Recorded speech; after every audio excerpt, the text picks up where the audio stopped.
Hey class 2, your maths learning for today is to give change from a pound. So that symbol shows us £1. So you're only spending £1 today. Well, you have £1 to spend, sorry. £1 is the same as 100p. £1 is equal to 100p. They are exactly the same amount. That's why we've got that equal sign there to show that they are exactly the same, okay? So we're finding out 100p take away something equals something else, which is question mark, or we could work it out like this, question mark and question mark equal 100p. Okay, so we can find it out two ways. We can either find it out by taking away, or we can find it out by adding up our two smaller numbers to make 100p. Okay, I'm going to show you exactly what I mean right now.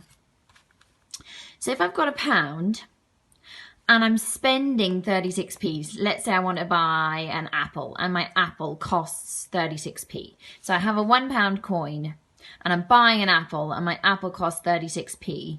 My job is to find out how much change I will get. How much money will I get back from my £1, okay? So remember, £1 is exactly the same as 100p. It's a lot easier to use the 100p than it is to use the pound coin. Because a pound looks like it's just a 1, that's a little bit scary to us when we think about maths. Because a 1 doesn't make sense to us when you're trying to take 36 away from 1. That doesn't really make sense, does it? So we turn our 1 into 100.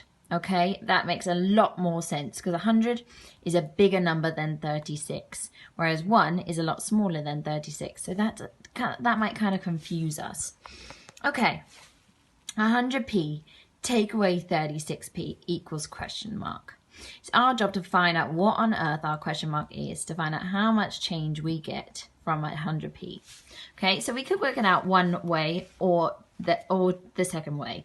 Our first way is by adding. So let's find 36p plus question mark equals 100p. So we need to find out, we need to count up from 36 to 100. But if we count up just using our fingers, it's going to take us forever and ever, amen.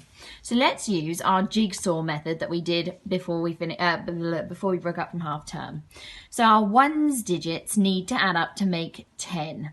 So 6 and 4 make 10. That is perfect. 6 and 4 make 10. Perfect. Easy peasy lemon squeezy. This number, our tens digits, need to add up to make 90, not to add up to make 100, because remember, we're going to carry our 10 over to our, and we're going to add it to our tens number to make 100. So we can't make this number also equal 10, okay? It can't happen like that. We add that one to 10, this one to 90, okay? 30 and 60 make 90.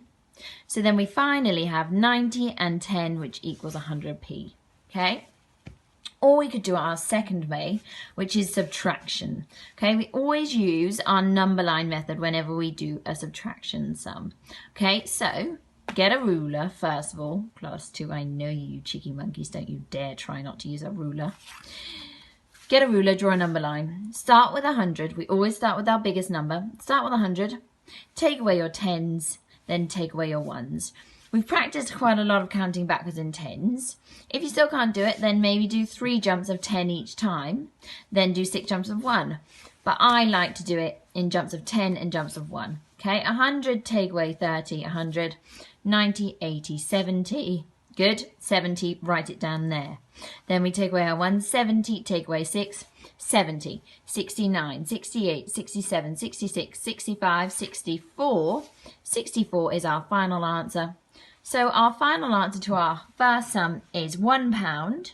Take away 36p equals 64p. You guys are going to be solving problems like this today by playing a board game. You're playing a kind of Monopoly style board game, which is all about calculating change from £1. Have fun with it, and don't forget to use this method to work out your answers. Bye!